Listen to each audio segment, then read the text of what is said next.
नमस्कार, फ्रंटलाइन 24 में आपका स्वागत है। मैं हूं आपके साथ साहिबा सिंह। लोकसभा चुनाव को लेकर सियासी हलचल तेज है और एक और जहां विपक्ष सत्ता पक्ष पर आरक्षण को खत्म करने और संविधान को खत्म करने की कोशिश का आरोप लगा रही है, इसी कड़ी में एक बार फिर तेजस्वी यादव ने बड़ा हमला बोला है। तेजस्वी यादव ने कहा कि देश की स्थिति इतनी खराब हो गई है कि अब बीजेपी वाले जनता को सांसद चुनने का मौका भी नहीं दे रहे हैं। उन्होंने सूरत कांड का उदाहरण देते हुए कहा कि बीजेपी कई जगहों पर उम्मीदवारों को खरीद कर डरा धमकाकर जिता रही है। बीजेपी संविधान को खत्म करना चाह रही है। भाजपा ने देश में अघोषित इमरजेंसी लगा दी है। जांच एजेंसियों का दुरुपयोग किया जा रहा है। तेजस्वी यादव ने कहा कि देश में इतना खतरनाक डिजाइन हो रखा है।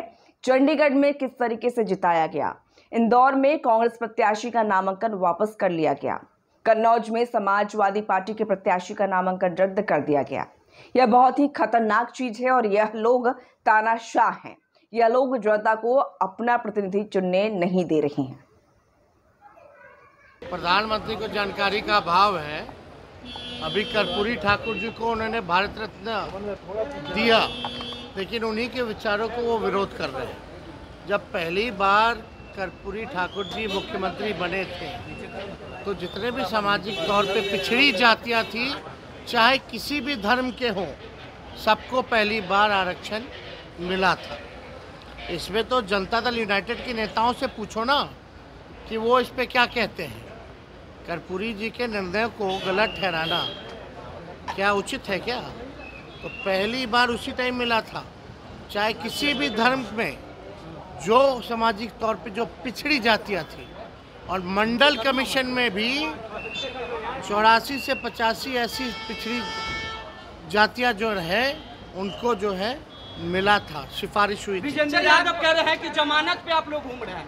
विजेंद्र यादव पासवान कह रहे हैं जमानत पे आप लोग घूम रहे हैं। विजेंद्र यादव कह रहे हैं लालू जी और उनका बेटा तो क्या दिक्कत है?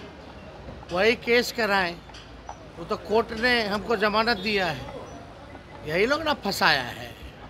कहाँ से? और 4 दिन पहले ही लोग क्या कह रहे थे, नीतीश जी की जानबूझ के ईडी और सीबीआई वाला इसके पीछे पड़ जाता है।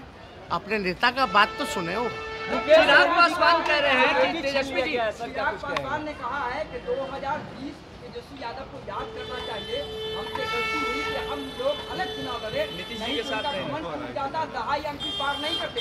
इस बार यही होने वाला। अरे भाई, वो सब छोड़िए ना उनकी बात।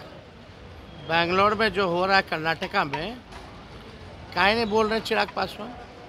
और हम तो चिराग पासवान जी को बोलते हैं। आप तो कहते थे कि संपन्न जो दलित है उसको आरक्षण छोड़ देना चाहिए। तो संपन्न दलित है तो आरक्षण क्यों नहीं छोड़ रहे? और भाजपा के नेता लगातार बाबा साहब अम्बेडकर के संविधान को ख़त्म करने का प्रयास कर रहे हैं, तो मुंह नहीं खुल रहा है। खुलना ना चाहिए। आप तो संविधान को ख़त्म करने वालों के साथ हैं। आप क्या हमको नसीहत दीजिएगा या देश की जनता को बताइएगा? तो इतना खतरनाक डिज़ाइन हो रखा है पूरे देश में।